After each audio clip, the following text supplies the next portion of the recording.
다 같이 묵상 기도 드리심으로 주일 오후 예배 하나님께 드립니다. 다 같이 묵도 드립니다.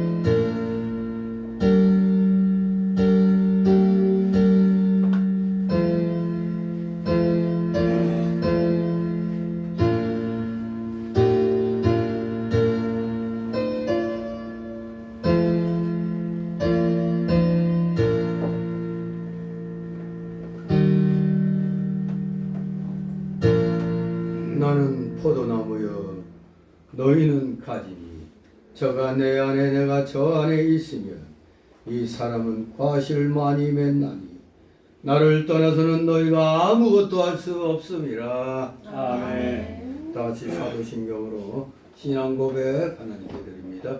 전능하사 천지를 만드신 하나님 아버지를 내가 믿사오며 그 외아들 우리 주 예수 그리스도를 믿사오니 이는 성령으로 잉태하사 동정녀 마리아에게 나시고 본디오 빌라도에게 고난을 받으사 십자가에 못 박혀 죽으시고 장사한 지 사흘 만에 죽은 자 가운데서 다시 살아나시고 하늘에 오르사 전능하신 하나님 우편에 앉아 계시다가 저리로서 산자와 죽은 자를 심판하러 오시리라. 성령을 믿사오며 거룩한 공예와 성도가 섞여가는 것과 죄를 사하여 주시는 것과 몸이 다시 사는 것과 영원히 사는 것을 믿사옵나이다. 아멘. 다같이 찬송가 203장 부르신 후 박석순 권사님 기도 인도하십니다.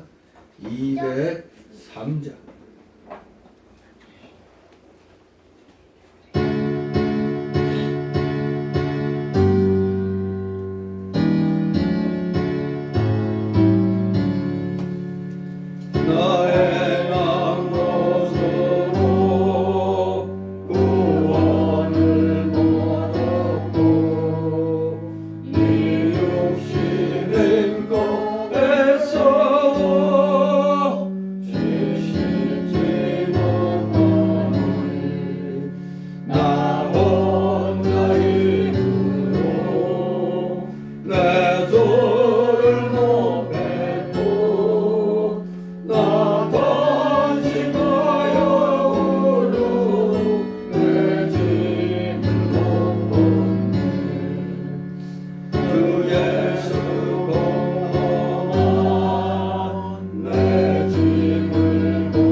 주 예수 나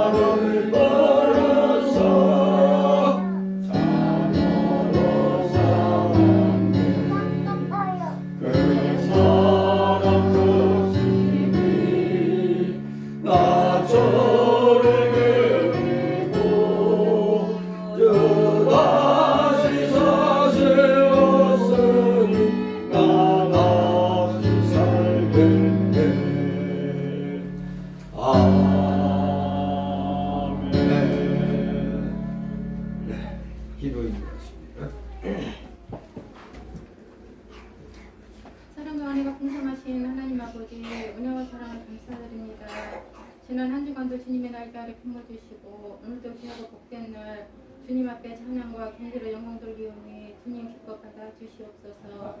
한 주간 삶을 되돌아볼 때 주님의 말씀에 순종하기보다는 내 생각과 내 고집이 앞서고 세상의 유혹에 흔들려 말씀대로 살지 못하고 주님의 마음을 아프게 할 때가 많았음을 고백합니다. 이 시간 우리의 죄를 십자가의 보혈로 깨끗하게 하여 주시옵시고 믿음의 사람으로 나아갈 수 있도록 마음과 뜻과 정성을 다하여 드려지는 진정한 예배로 인도하여 주시옵소서. 너희는 세상 끝날까지 복음을 전파하러 가신 주님, 그 명령을 감당하기 위하여 이곳에 우리 성교를 세워주심을 믿습니다.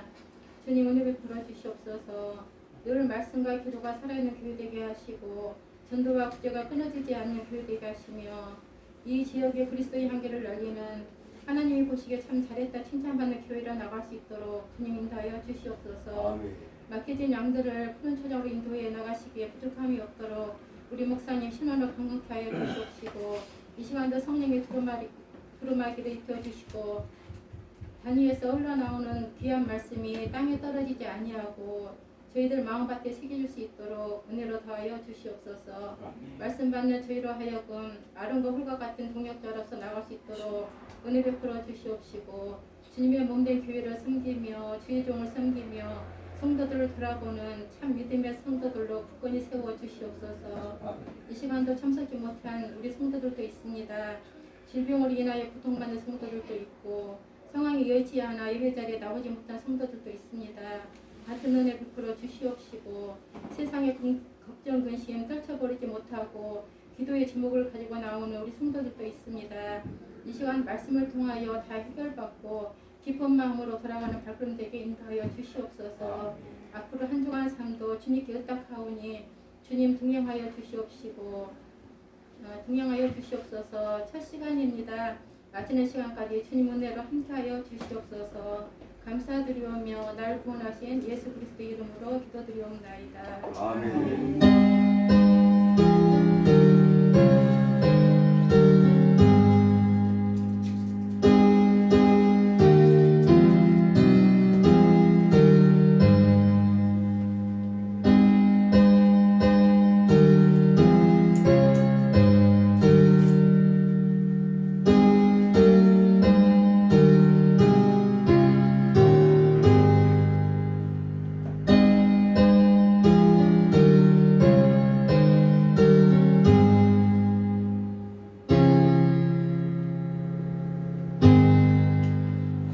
감사드립니다. 이 시간 함께 은혜 나눌 말씀은 오전에 이어서 여호수아 6장 15절에서 27절까지의 말씀을 보도록 합니다.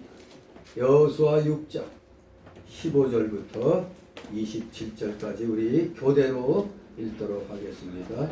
페이지 수로 구약 320길 328쪽 15절.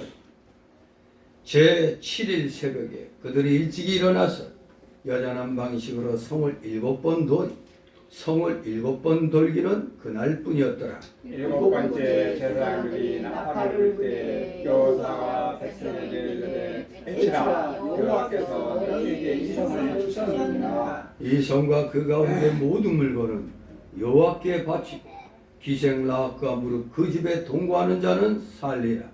이는 그가 우리의 보낸 사자를 숨겼음이니라. 너희는 바친 물건을 스스로 삼가라. 너희가 그것을 바치기 위해 그 바친 어느 것이든지 취하면 이스라엘 진으로 되어 화를 당할까 두려워하노라. 은금과 동철 기구들은 다 여호와께 구별될 것이니 그것을 여호와의 곳간에 드릴지니라.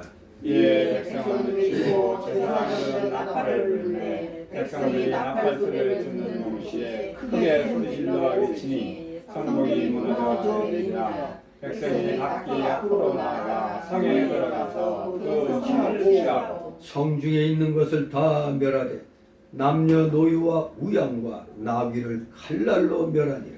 여호수아가 그 땅을 정탐한 두 사람에게 그 주민의 집에 들어가서 너희가 그에게 생산대로 그와 그에게 속한 모든 것을 이끌어내라 하매 정탐한 소년들이 들어가서 라합과 그 부모와 그 형제와 그에게 속한 모든 것을 이끌어내고 또 그 친족도 다 이끌어내어 그들을 이스라엘 진 밖에 두고 우리가 그저 성읍과 그 가운데 있는 모든 것을 사고 은금과 금철을 주는 여호와의 집 안에 두었다가 여호수아가 기생라합과 그 아비의 가족과 그에게 속한 모든 것을 살렸으므로 그가 오늘날까지 이스라엘 중에 거하였으니 이는 여호수아가 여리고를 탐지하려고 보낸 사자를 숨겼음이었더라. 여호수아가 땅에 맹세로 우리를 경계하여 가되 이 여리고 성을 누구든지 일어나서 선택하는 자는 여호와 앞에서 저들을 얻을 것이라. 거기 줄을 쌓을 때에 장단을 들을 것이요 문을 세울 때에 대장을 이르리라 하였다. 다 같이 여호와께서 여호수아와 함께 하시니 여호수아의 명성이 그 온 땅에 퍼지니라. 아멘. 예. 여리고성 정복 전쟁 두 번째 시간입니다.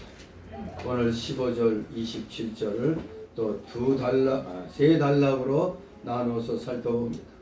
첫 번째 단락은 15절에서 21절. 성이 무너질 때에 백성들이 할 일. 성이 무너질 때에 이스라엘 백성들이 할 일. 두 번째 단락으로는 22절, 25절. 구원받은 기생 라합과 그 친족들. 구원받은 기생 라합과 그 친족들. 세 번째 단락으로 바로 26, 27절. 여리고성을 재건하는 자는 저주를 받음을 맹세로 경계하는 여호수아. 여리고성을 재건하는 자는 저주를 받음을 맹세로 경계하는 여호수아. 네, 이렇게 오후 시간에 본문 말씀을 세 단락으로 나누어서 살펴봅니다. 자, 첫 번째 단락으로 15절, 21절 성이 무너질 때 할 일. 예, 우리가 14절까지 여호수아와 그 백성들이 하나님의 명령대로 하루 또 한 바퀴 돌고 또 이틀째에도 첫날처럼 한 바퀴 돌았습니다. 그리고 엿새 동안을 매일 한 바퀴씩 돌았던 겁니다. 자, 15절 있습니다. 제7일 새벽에 그들이 일찍이 일어나서 여전한 방식으로 성을 7번을 도니 성을 7번 돌기는 그날뿐이었더라. 아멘.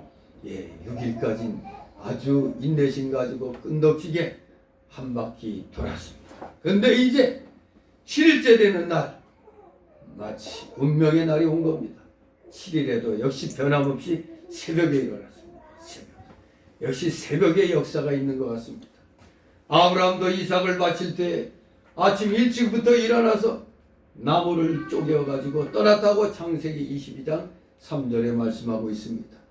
자, 이들도 6일째 이어 7일 새벽에 여전한 방식으로 성을 7번 도니 성을 7번 돌기는 그날뿐이었더라 말씀합니다. 제 7일째 되는 날에는 성을 7번 돌아야 했습니다. 6일간 6번 돈 것과 마찬가지. 마지막 7일째 되는 날은 한 바퀴 도는 게 아니라 7번 돌았습니다. 그러면 토탈 몇 번 돈 거죠? 13번. 13번 돌았습니다. 13번. 13바퀴 돌았습니다. 하루에 7번 돌 때는 아마 힘이 많이 들었을 겁니다. 그날 매일매일 하루 한 바퀴 도는 거 뭐 참아했는데 마지막 날 7바퀴는 상당히 힘들었을 겁니다. 힘이 들고 피곤할지라도 우리 성도들은 말씀대로 순종해야 됩니다. 여기 이스라엘 백성들 하나님 명령대로 반드시 7번 돌아야 합니다. 만약에 그 중에 한 바퀴만 못 돌아도 안 되는 겁니다. 6바퀴 반 돌아도 안 되는 겁니다. 끝까지 돌아야 됩니다. 7바퀴를 다 돌아야 하나님의 역사가 나타납니다. 하나님이 정하신 기한과 분량이 차는 것이 바로 7일째 되는 날 7바퀴 도는 것이라고 했습니다. 16절 읽습니다. 7번째 제사장들이 나팔을 불 때 여호수아가 백성에게 이르되 외치라 여호와께서 너에게 이 성을 주셨느니라. 아멘. 예. 아마 이스라엘 백성들 입이 근질근질했을 겁니다.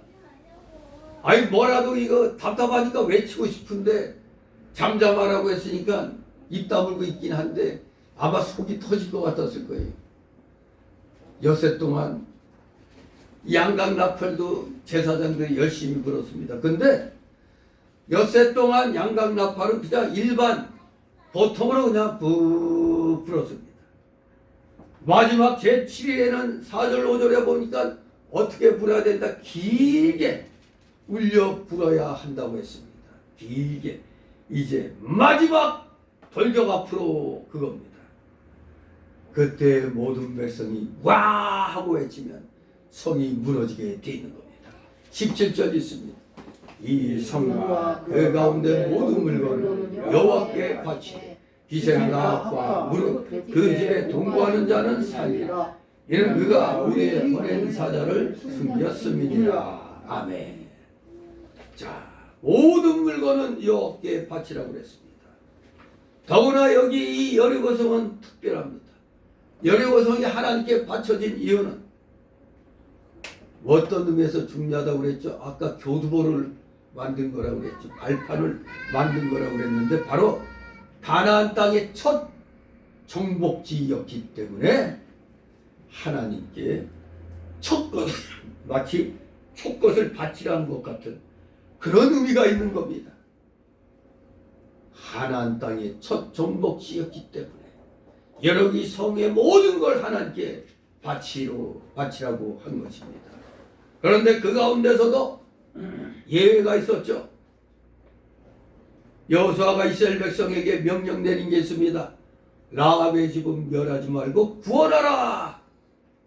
분명히 명령했습니다. 이게 백성들에게 제대로 전달이 안 됐다면은 라합의 집도 마찬가지로 다 멸절당하는 겁니다. 그래서 특별히 여호수아가 명령을 내린 겁니다. 왜? 라합이 이스라엘의 정탐꾼 더 사람을 숨겨주었잖아요.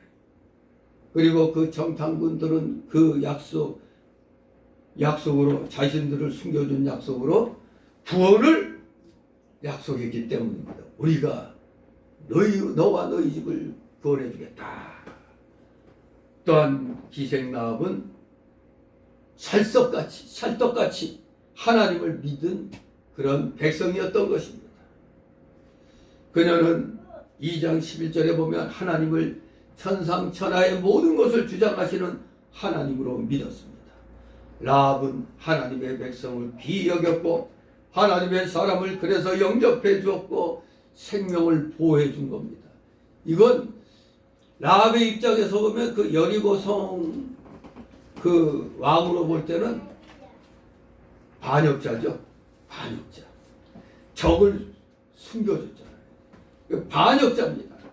이 라합의 그 성주인 입장에서 보면 라합은 성주인을 배반한 겁니다. 하지만 이 모든 것 하나님의 것임을 믿었기에 이렇게 행동할 수가 있었던 겁니다. 그래서 하나님 사람을 영접해주고 생명까지 보호해준 겁니다. 그래야 기생라합은 여리고성이 망할 것과 하나님께서 그 성을 이스라엘 백성에게 줄 것을 믿었던 겁니다. 천상천하의 모든 것을 주장하시는 하나님, 그 하나님의 백성이 이스라엘 백성이니까 하나님께서 이 여리고성을 이스라엘 백성들에게 붙였다는 걸 분명히 알고 있었습니다. 그래서 그녀는 여리고성이 망할 때 2장 9절 13절 보면 구원받기를 간구했습니다. 여호수아는 그리하여 여리고성에 이스라엘 사자를 귀히 여겨 잘 영접하고 보호해준 라합의 가정이 있다는 사실과 또 하나님의 구원에 참여하기를 사모하고 있는 이 라합과 그리고 또 정탐꾼들이 그녀와 약속한 것을 전란 중에도 잊지 않고 그녀와 그 집에 있는 모든 자들을 구원하도록 명령하였던 것입니다. 이렇게 지휘관은 아주 모든 것을 잘 처리해야 됩니다. 여러 가지로 두루두루 살필 줄 알아야지 그것이 진정한 지휘관인 것입니다. 이 전쟁하는데 바빠가지고 구원해 주기로 약속한 사람들 잊어버렸다면 이건 큰일이니까 여호수아는 주도면밀하게 그 기생 라합을 생각하고 그와 그 집을 구원하도록 이렇게 명령을 내린 겁니다. 그렇습니다. 우리 하나님은 성도 한 사람이라도 버리지 않고 구원해 주시는 하나님이십니다. 아모스 9장 9절에 보면 내가 명령하여 이스라엘 족속을 만국 중에 체질하기를 곡식을 체질함같이 하려니와 그 한 알갱이도 땅에 떨어지지 아니하리라 이렇게 말씀했거든요. 한 알갱이라도 하나님의 백성 한 사람이라도 있다면 그는 반드시 구원해 주겠다는 얘기입니다. 여기 이 여리고성은 사실 뭘로 상징되느냐? 장차 망할 세상을 상징하는 겁니다. 여리고성은 오늘날에 망할 그런 성을, 망할 나라를, 망할 이 세상을 상징하는 겁니다. 그래서 장망성, 이 세상 지금 장망성이죠. 장망성이 뭐죠? 장래 멸망할 성이라 이겁니다. 장망성에 우리 성도 한 사람만이라도 있다면 버리지 않고 반드시 구원해 주시는 하나님이심을 알아야 됩니다. 이 대한민국이 만에 하나 멸망당한다 할지라도 하나님의 백성들은 반드시 무슨 수를 써서라도 구해 주실 줄 믿습니다.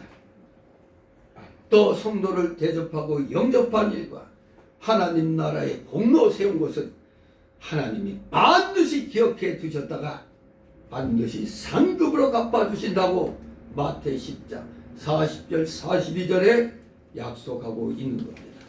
이러니 여러분 우리 성도들 간에 서로 대접하기를 힘쓰라고 그랬죠. 서로 열심히 사랑하라고 그랬죠. 대접하기를 힘쓰라고 그랬습니다. 내가 대접했으니까 너도 나한테 대접해야 돼. 이런 마음 가지면 안 된다고 그랬죠. 지난 시간, 지난주 오후 예배 때 선한 청지기와 같이 하라고 그랬죠. 내가 대접했다고 보고 딱 기록해놨다가 내가 그때 갈비찜 대접했는데 이거 뭐야 라면 이러면 안 되는 겁니다. 내가 했다고 그대로 받으려고 생각하면 안 됩니다. 원망 없이 서로 대접해야 되는 겁니다. 진실로 우리 하나님, 우리가 성도들 간에 베푼 거 어김없이 하나님의 생명책에 기록이 됩니다. 그게 바로 성화 구원인 것입니다. 성화 구원의 그 역사가 하나님 입장에선 다 어떻게 기록되었을까? 선한 일에 발을 정자로 하나님이 하나, 둘, 셋, 넷, 다섯 발을 정자로 해놔야 세기가 쉽겠죠. 다 하나 남김없이 기록해 놓고 있는 겁니다. 그리하여 반드시 상급으로 우리에게 주실 것입니다. 18절 있습니다. 너희는 바친 물건을 스스로 삼가라. 너희가 그것을 바친 후에 그 바친 어느 것이든지 취하며 이스라엘 진으로 바치게 되어 나를 남게 할까 두려워하라. 아멘. 여기서 말하는 이 바친 물건, 레위기 27장 28절 29절에 보면 오직 여호와에게 바친 아주 바친 그 물건은 사람이든지 생축이든지 기업에 바치든지 팔지도 못하고 속하지도 못하나니 바친 것은 다 여호와께 지극히 거룩함이며 아주 바친 그 사람은 다시 속하지 못하나니 반드시 죽일지니라. 바친다고 해놓고 바치지 않은 사람, 적당하게 한 사람 반드시 죽일지니라 말씀했습니다. 누구 생각납니까? 있잖아요, 그 부부 아나니아와 삽비라 부부. 바치기로 한 것은 좋았는데 중간에 욕심 생겨서 인마이 포켓, 일부는 딱 인마이 포켓하고 나머지 가지고 시ችን 뚝 떼고 요것입니다 했으니까 성령을 속인 죄로 그 자리에서 즉사했죠. 바로 여기 보니까 반드시 죽일지니라. 예, 그렇습니다.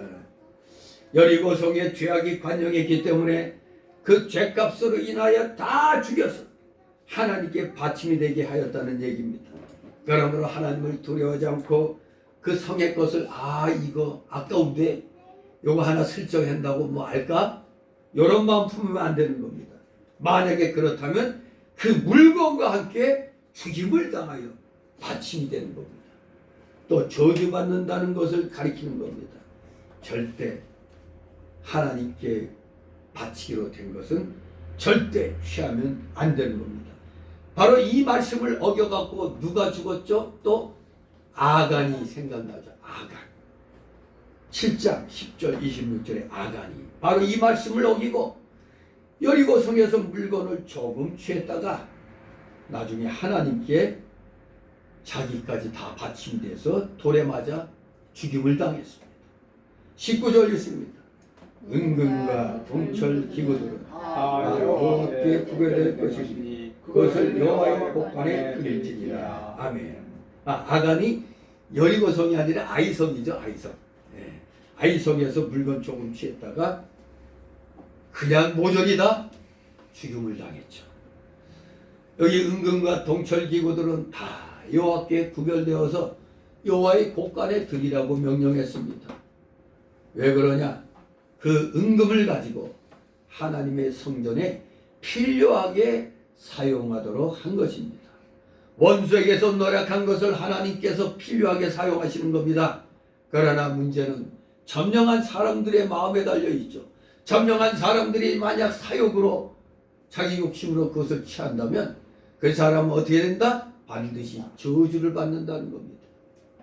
하나님께 바쳐진 것을 마음대로 하면 오늘날의 대형교회는 워낙 헌금 액수가 크다 보니까 그걸 맡은 장로들이 엉뚱한 생각을 하기도 하고 그걸로 교회 재산 불려준다고 사채놀이를 하는 것이죠. 아니 그냥 빌려주거나 받으면 은행이자 정도로 받으라고 그랬는데 그걸 고리대금업자 같이 그렇게 사채놀이를 연 20% 18% 그러다가 어느 교회죠? 몇백억 빵꾸 나가지고 어느 장로가 투신자살. 왜? 나 억울하다 하고 나 먹은 거 없는데 누가 먹었을까? 담임 목사가 딴 데 썼을까? 액수가 워낙 크잖아요. 몇백억. 다 죄값을 치르게 됐습니다. 교회 돈을 교회의 영광 위해서 하나님의 영광 위해서 써야죠. 하나님께만 돌려야 됩니다.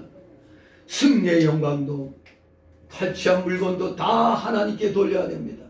여기 여리고성을 점령했다고 해서 거기 있는 물건을 자신이 취하면 하나님께 돌릴 영광을 자기가 받는 것이기 때문에 하나님께 저주받습니다. 그래서 오늘날 교회에서 특송하는 사람들이 주의해야 되죠. 뭐죠? 자기가 특송 멋지게 해놓고 하나님께 왜 특송하는 이유가 뭐죠? 하나님께 영광 돌리는 겁니다. 자기가 하나님께 영광 돌린다고 특송했는데 사람들에게 잘했다고 박수 받으려고 하잖아요. 박수 안 치고 그러면 서운해한단 말이에요. 이것 자체가 틀린 겁니다. 탈취물이건 뭐건 자신이 취하면 안 되는 거예요. 왜? 하나님께 돌아갈 영광을 자기가 중간에 자기가 하나님 찬양해놓고 자기가 가로채는 겁니다. 오늘날 이 교회에서 이 예배에 대해서 이게 인식이 덜 돼 있어요. 그러니까 여의도에서 73개 교단이 모여서 부활주일 예배 드린다고 해놓고 세상 잡것이 거기 강대상이 왜 예배 시간에 강대상이 못 올라가는 겁니다. 강도권 가진 사람만 올라오는 겁니다. 옛날에 이승만 박사 어떤 분입니까? 이승만 박사 그분도 목회자가 되려다가 나라를 위해서 아예 나란 일을 하겠어 목사 안 된 거예요. 그런데 그분도 국회에 왔었어요. 근데 그때 국회가 아니지 그 교회 연합 예배하는데 왔었다고. 그래서 사람들은 또 세상적인 생각을 올라와서 말씀 한마디 하시죠 이렇게 했는데 그때 목사가 한상동 목사라고 그랬어요. 추록성동 한상동 목사가 거기서 해야 됩니다. 그래서 바로 여기서 인사를 한 거예요.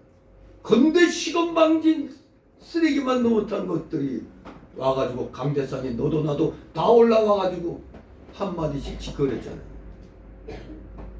아, 이거 자기들은 뭐가 폼 잡았다 생각하겠지만 아주 잘못된 거예요. 저들은 하나님께 돌아갈 영광을 지들이 받는 겁니다.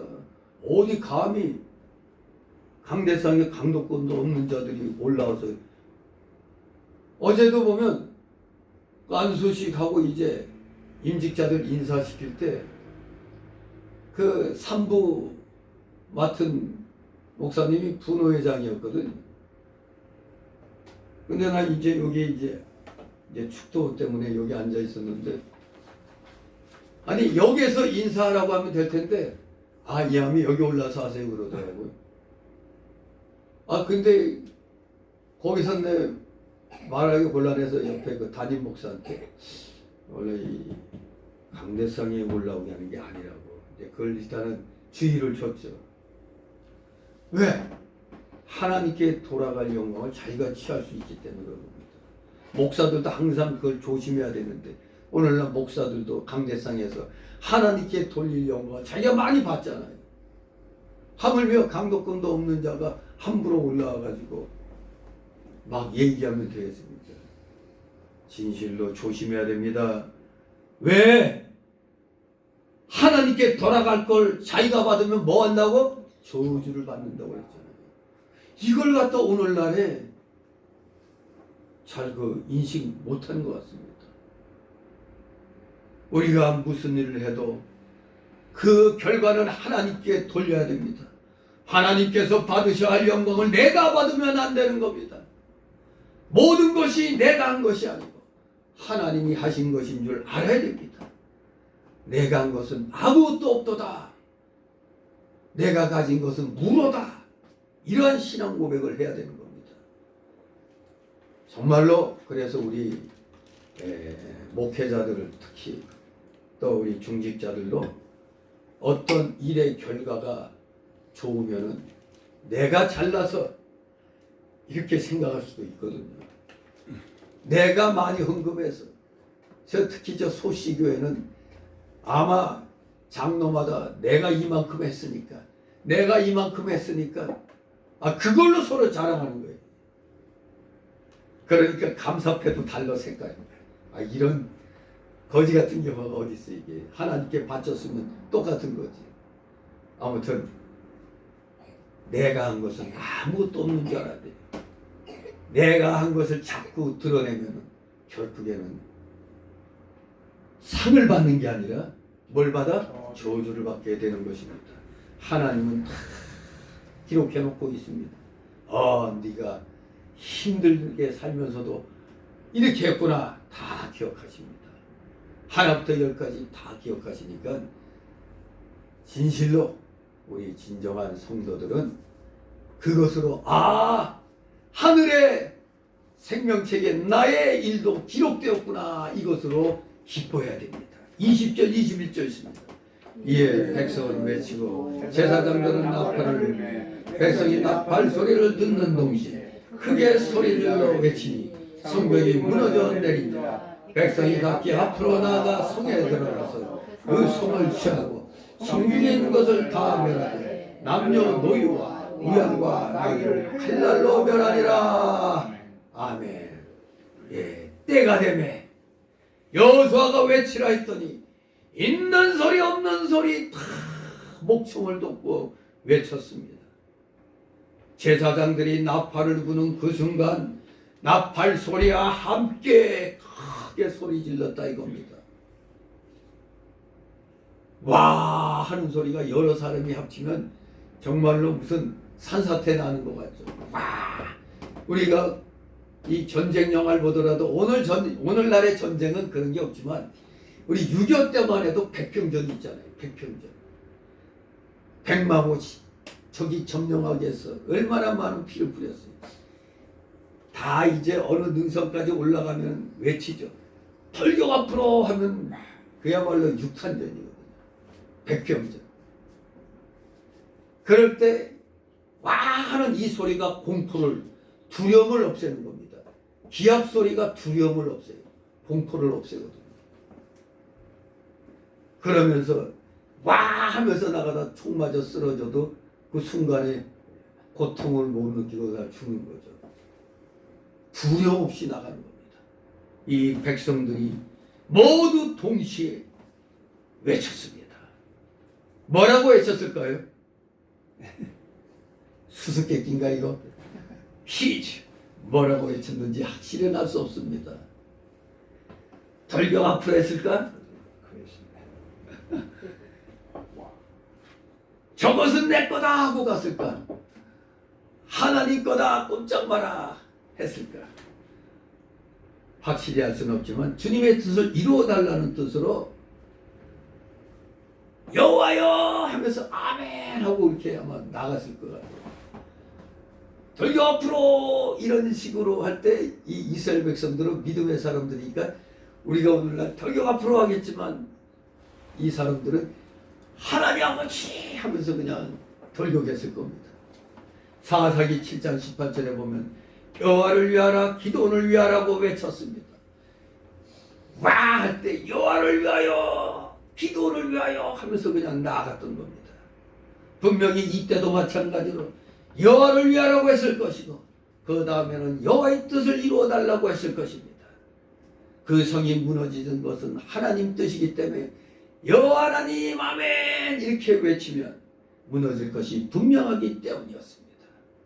이스라엘 백성이 그렇게 외칠 때 놀랍게도 성이 다 무너져 내렸습니다.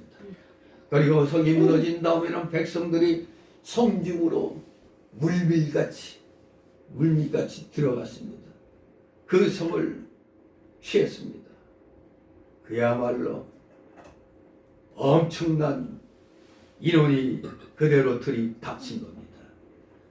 그러니 안 그래도 이스라엘에서 두려움을 갖고 있던 여리고성 사람들은 맨날 저것들이 성막 돌 때는 좀 무슨 짓 하는 건가 하다가 갑자기 와 하는 소리 함께 그냥 여호와 하나님 하는 소리 함께 그냥 성벽에 와르르 그 두꺼웠던 집까지 그 외벽과 내벽 사이에 집까지 지을 수 있는 그런 두툼한 성벽이 와르르 무너졌을 때 사람이 너무 놀라면 어떻게 되죠? 할 말을 잊어버리고 멍하니 있게 되는 거죠. 그냥 멍하니 소리 맞은 메뚜기처럼 꼼짝 못하고 있었을 겁니다. 그럴 때 그대로 이스라엘 군대가 들어가서 점령을 해버린 것입니다. 그때 이스라엘 백성들이 탐심 부리지 않고 오직 하나님의 명대로 남녀 노유와 우양과 나귀를 다 칼날로 멸했습니다. 근데 참 남녀 노소를 구분 안 했죠. 남녀 그리고 노인 아이 구별함 없이 심지어 가축까지도 칼날로 다 죽였습니다. 그런데 여기 분명히 말했습니다. 성중에 있는 것을 다 멸하라고. 그 멸하는 대상에 남녀노후 우양 낙이 구별 없이 모조리 멸하라고 명령을 내린 겁니다. 정말로 피정복지의 거민들을 모두 몰살시킨 것이 극단적으로는 야만적인 행위로 보일 수도 있습니다.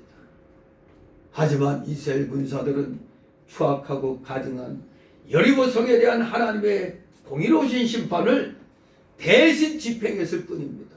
하나님이 그냥 확 소돔 고모라처럼 싸그리다 멸할 수도 있지만 하나님이 직접 안 하시고 이스라엘 백성들로 하여금 내 대신 다 멸하라고 하신 겁니다.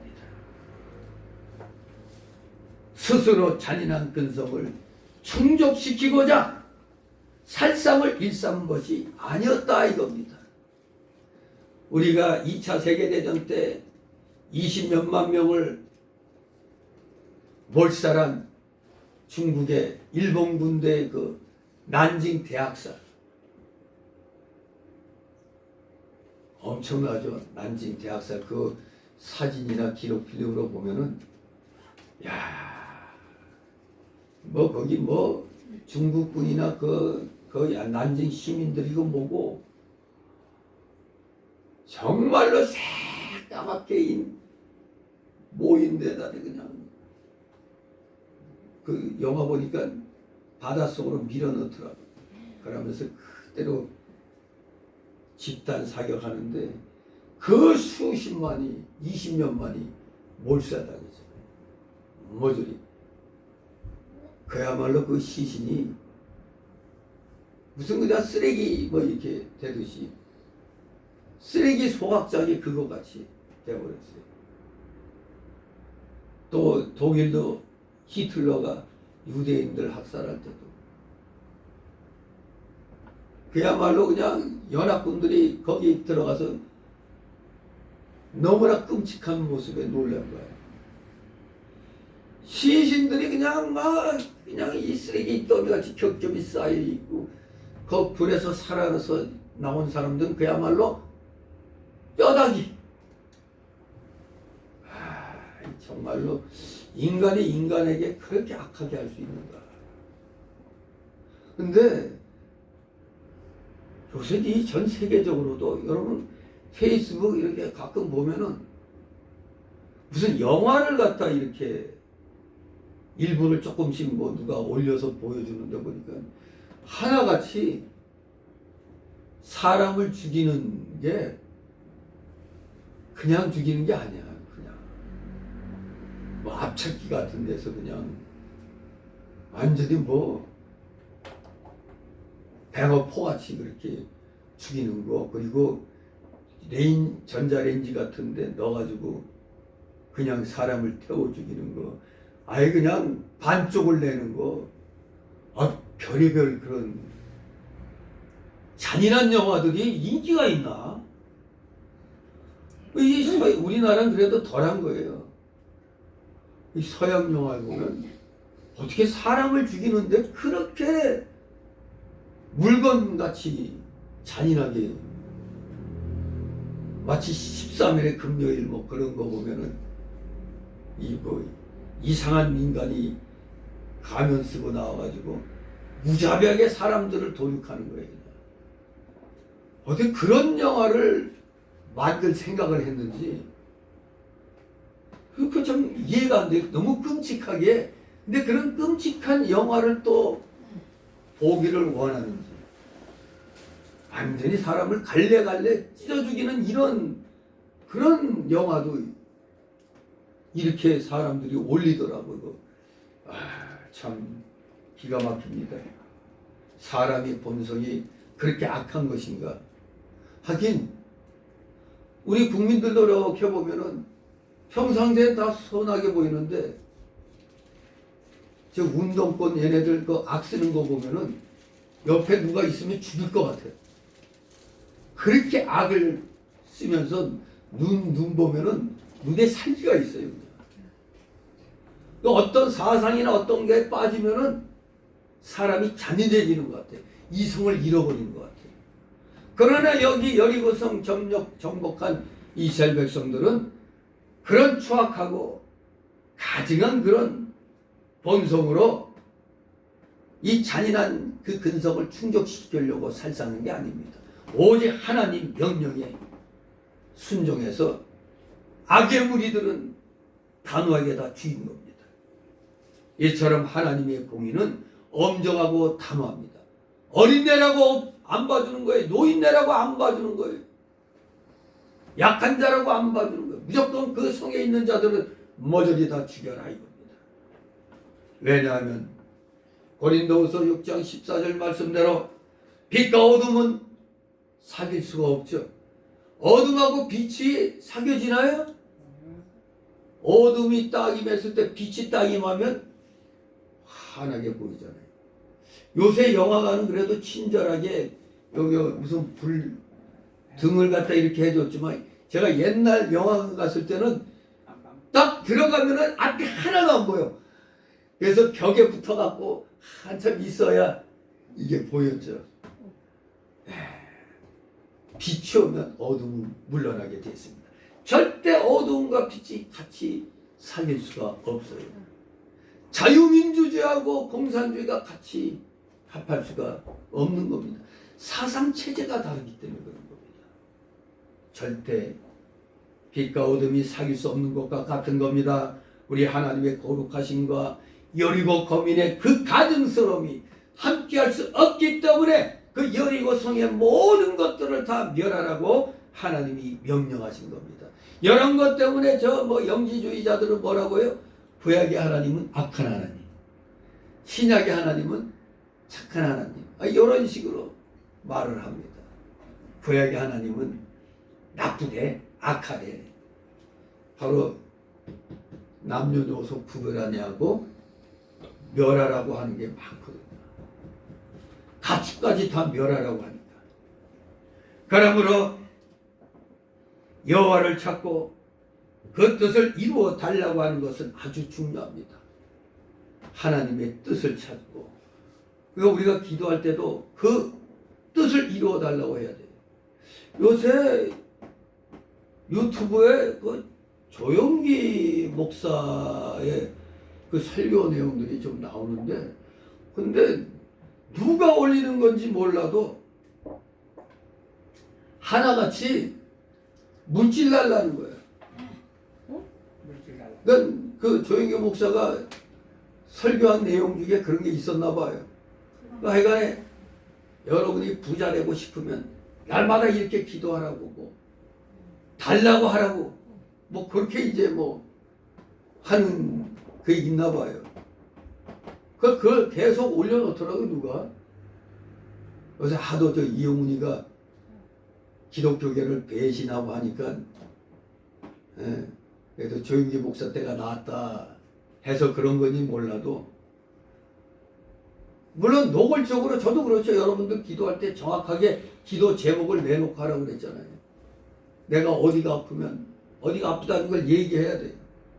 지금 사실 좀 답답한 게, 우리 박 집사는 뭐 기도를 하려고 해도 뭐 어떻게 정확히 얘기를 안 하니까 뭐 기도하기도 애매한 거예요. 그걸 또 우리가 또 찾아가기도 애매하고, 뭐 전문까지는 뭐 접촉하면 전염되는 그런 게 있다고 또 하니까 더더욱 저 힘들죠. 가기도 힘들고. 먼저 첫째 병명을 정확히 하래. 하나님 이런 병을 앓고 있는데 이런 병을 고쳐달라고 하는데 그냥 두리뭉실하게 낫게 해주세요. 두리뭉실하게. 그리고 내가 무슨 빚을 지고 있어. 그러면 하나님 저 이런 걸로 빚져 있습니다. 이것 좀 해결하게 해주옵소서. 이렇게 정확히 해야 되지. 하나님 아시죠? 다 알지 하나님. 여기는 정확하게. 그러니까 조영기 목사도 그런 것 같아. 돈이 필요하면 돈 달라고 기도하라 이거. 그 솔직한 거죠. 뭐 이게 덮어놓고 그냥 재벌되게 해달라고 기도하는 게 아니라 지금 당장 나에게 닥쳐 있는 그 일에 대해서 정확하게 기도하고 구하라는 겁니다. 정확하게 기도하고 해야 하나님이 응답해 주시지. 절대 우리 두리뭉실하게 기도해서는 아니 되겠습니다. 우리가 또 이 독재 세력을 놓고 기도할 때도 솔직히 이들을 멸하여 달라고 해야지. 이들을 빨리 제거시켜 주소서. 그래야지. 맨날 사랑 타랑하면 안 되는 거예요. 멸할 자들은 멸해야 되는 겁니다. 하나님의 원수들은 멸해야 되는 겁니다. 반드시 주님을 찾으면 주님의 뜻을 이루어 달라고 해야 됩니다. 오늘날도 순종을 잘하면서 여호와 하나님을 찾고 그 뜻을 이루어 달라고 간구하면 하나님의 뜻이 반드시 이루어지는 겁니다. 저도 그때 뭐 무슨 거 진단 받았을 때 솔직히 얘기했어요. 하나님 저 이거 피해가게 해달라고.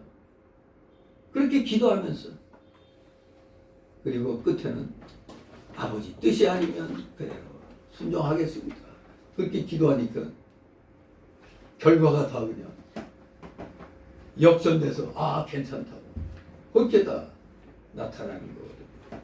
그러니까 우리 기도할 때는 확실하게 분명하게 그걸 놓고 기도해야 되겠습니다. 자, 이제 두 번째 달라고 22절 25절 구원받은 기생 라합과 그 친족들. 22절 25절 있습니다.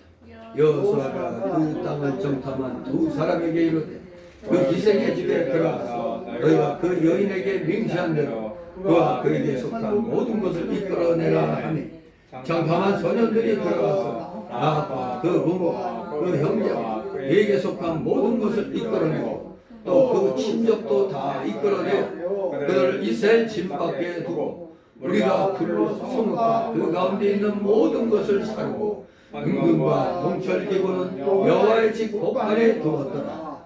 여호수아가 기생나앗과 그 아비의 가족과 그에게 속한 모든 것을 살렸으므로 그가 오늘날까지 이스라엘 중에 거하였으니 이는 여호수아가 여리고를 탐지하려고 보낸 사자를 죽였음이었더라. 아멘. 네. 여호수아가 예전에 기생 라합의 집에 들어갔던 두 정탐꾼을 보내가지고 그와 그 형제와 친족들까지 이끌어내어 구원해 주었습니다. 여호수아가 참 치밀한 사람이죠. 왜냐하면 라합이 누군지 다른 사람들은 모를 거 아니에요. 라합이라는 사람을 알 수 있는 것은 이 두 정탐꾼밖에 없었던 것입니다. 참으로 이 두 정탐꾼을 통해서 약속을 이뤘습니다. 지켰습니다. 그와 그의 형제와 친족들까지 이끌어내어 구원해 주셨습니다. 바로 이것은 어떤 중요한 뜻이 있냐면은 이방 사람이라도 믿으면 구원받는다. 이방 사람이라도 믿으면 구원받는다는 것. 그리고 죄인인 기생이라도 회개하고 믿으면 구원을 받는다는 것을 보여줍니다. 그래서 한때 저 용산에 홍등가에 보면은 거기에 교회가 하나 있었어요. 그러면 거기에 교인들은 누구였을까? 그 여인네들이라고요. 근데 지금은 교회가 없어졌을 거야 아마. 그 교회에 나온 사람들에게 목사가 뭐라고 할까요? 더 이상 몸으로 죄짓지 않도록 새로운 직업을 찾도록 해야 그게 정상이죠. 근데 열심히 손님 많게 해주시고 그래서 돈 많이 받게 해주시고 이러면 안 되잖아요. 참 그런 데서 목회하기 힘들 것 같아요. 그들은 그 당시로서는 어쩔 수 없이 그 직업을 갖고 있어야 된단 말이에요. 그래야 먹고 사는데.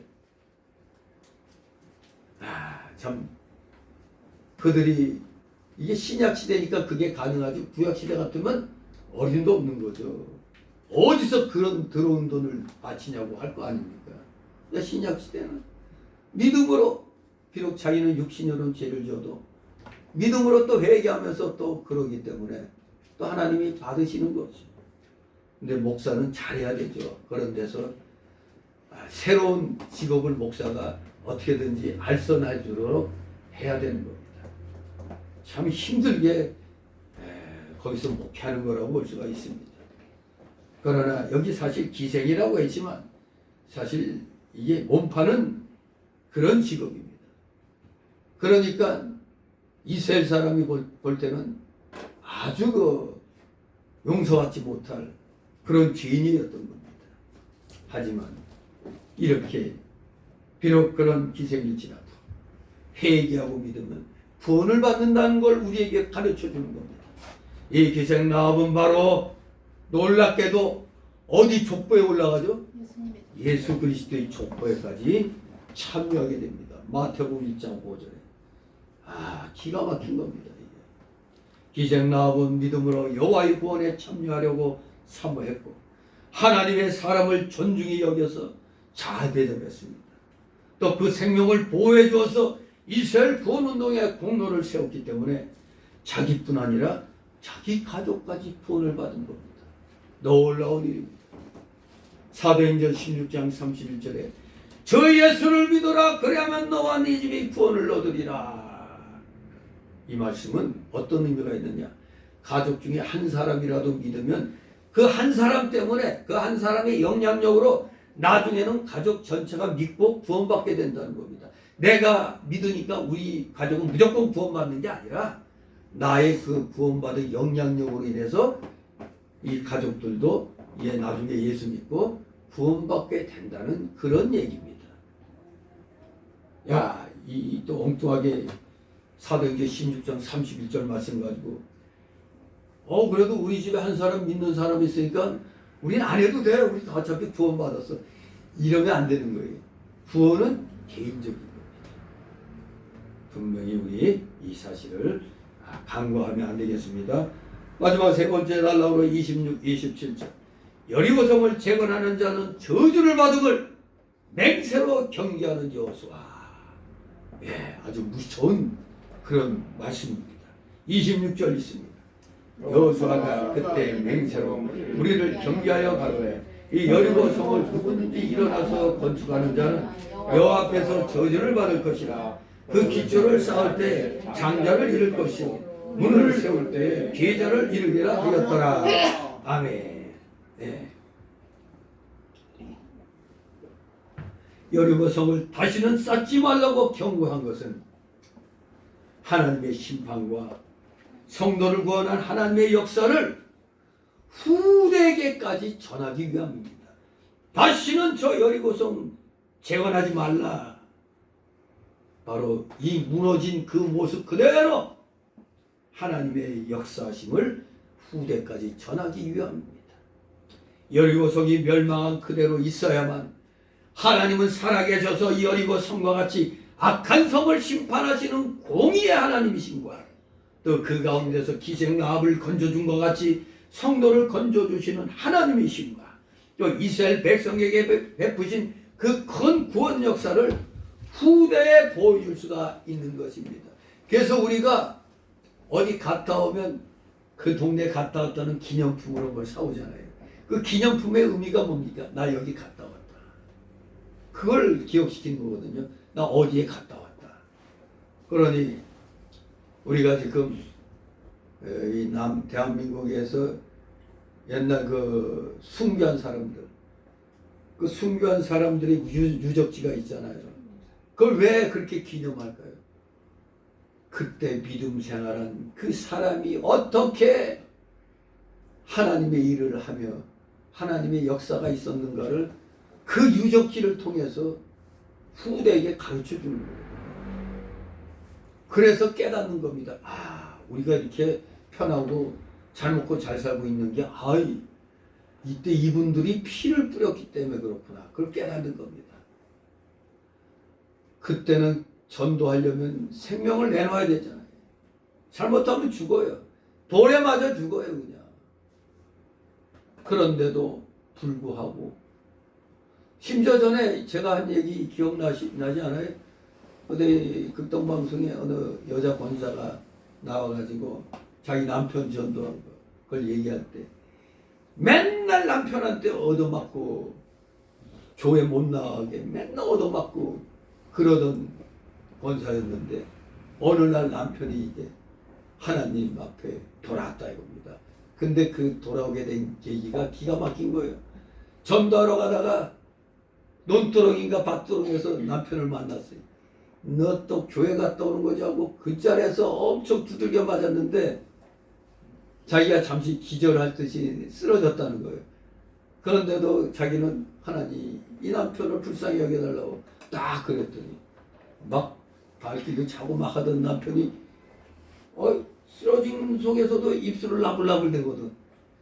이 옆에 내가 돌았나 해갖고 뭔가 했더니 아이고 자기 아내를 패고 있는 자기를 위해서 기도하더라는 거야. 그 중에서도 거기에 그만 확 이제 감동이 돼갖고 그때부터 이제 믿음 생활에서 장로까지 됐다는 거죠.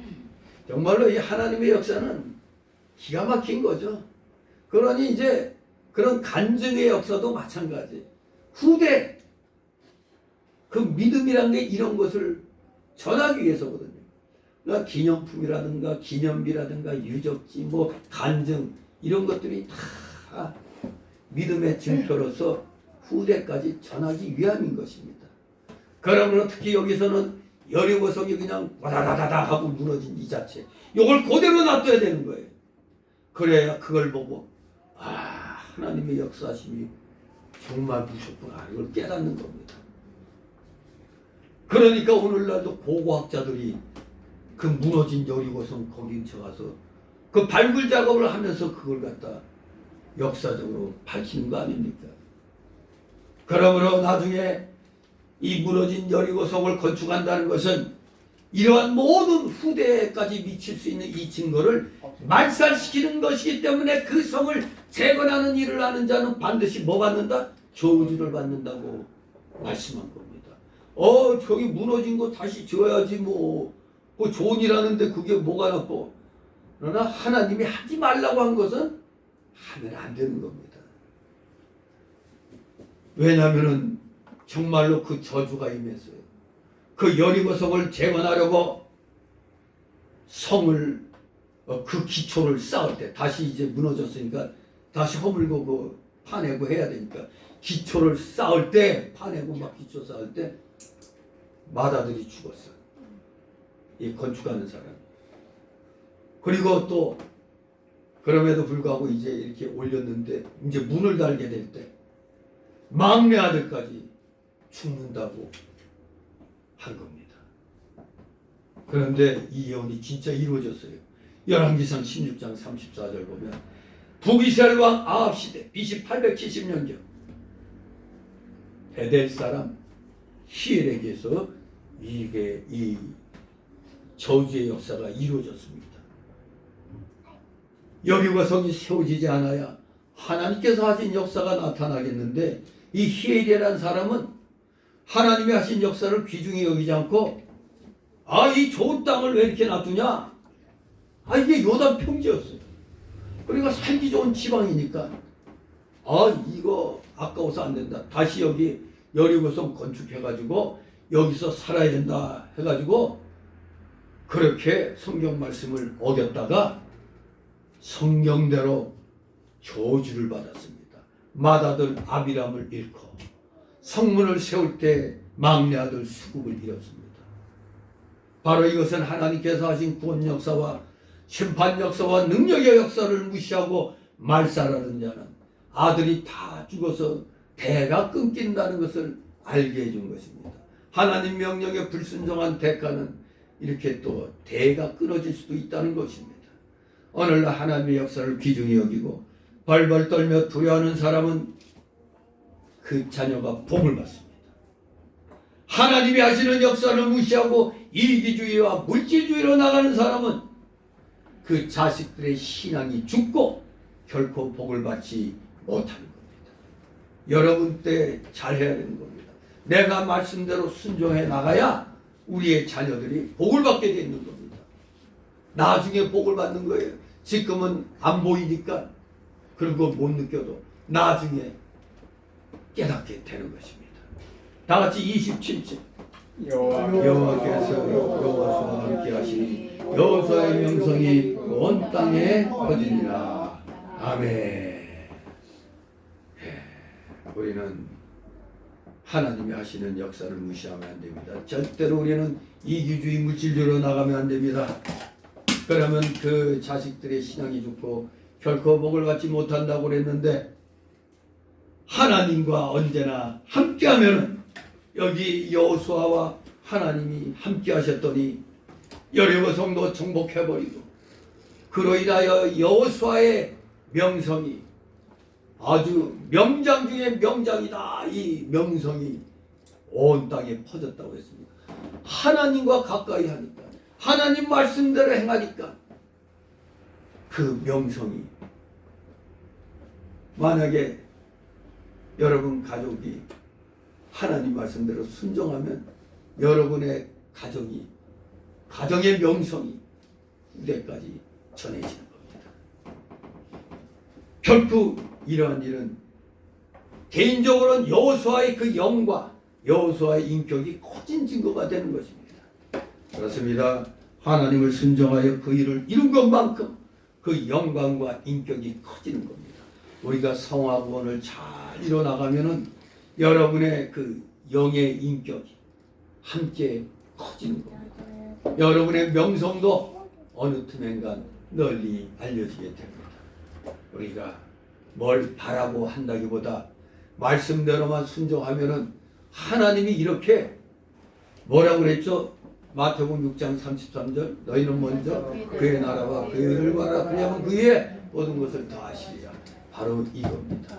하나님 나라와 그 일을 먼저 구하는 자세로 나갔더니 1+1이 아니라 1+10, 1+100, 1+1000, 1+빌리언 이렇게 되는 겁니다. 하나님의 역사는 한이 없습니다.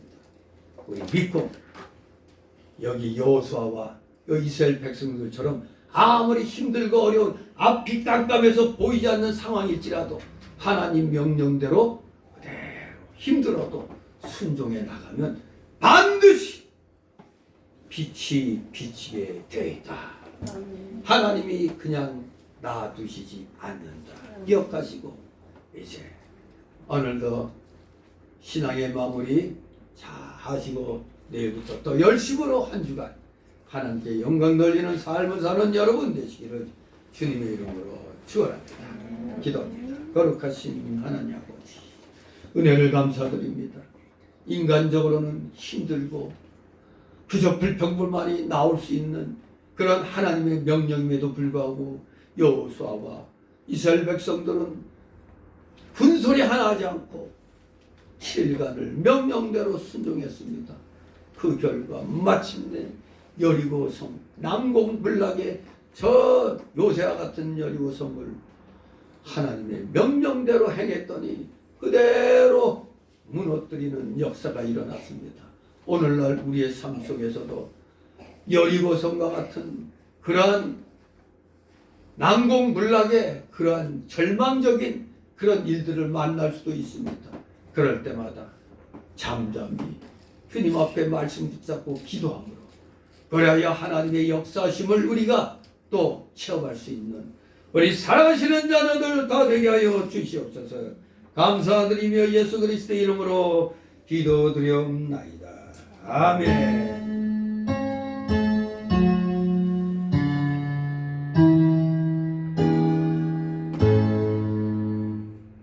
다 같이 찬송가 471장.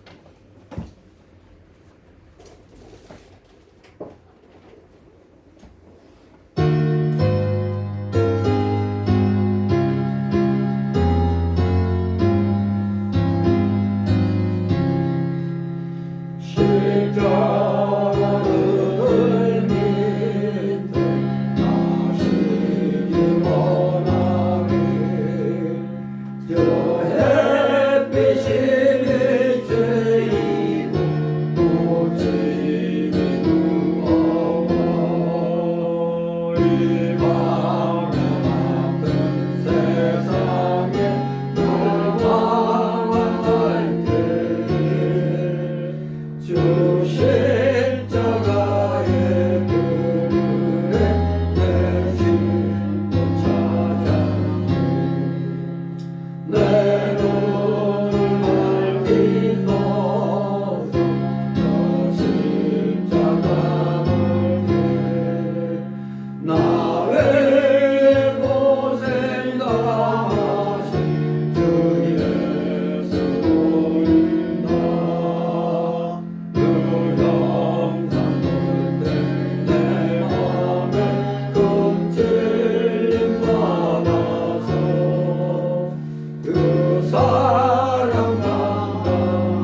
속히 여김을 받으시오며 나라의 마옵시며 뜻이 하늘에서 이룬 것 같이 땅에서 이루어지이다. 오늘날 우리에게 용할 양식을 주시고 우리가 우리에게 죄 지은 자를 사하여 준 것 같이 우리의 죄를 사하여 주시고 우리를 시험에 들게 하지 마옵시고 다만 악에서 구하옵소서. 내겐 나라와 권세와 영광이 아버지께 영원히 싸움나이다. 아멘.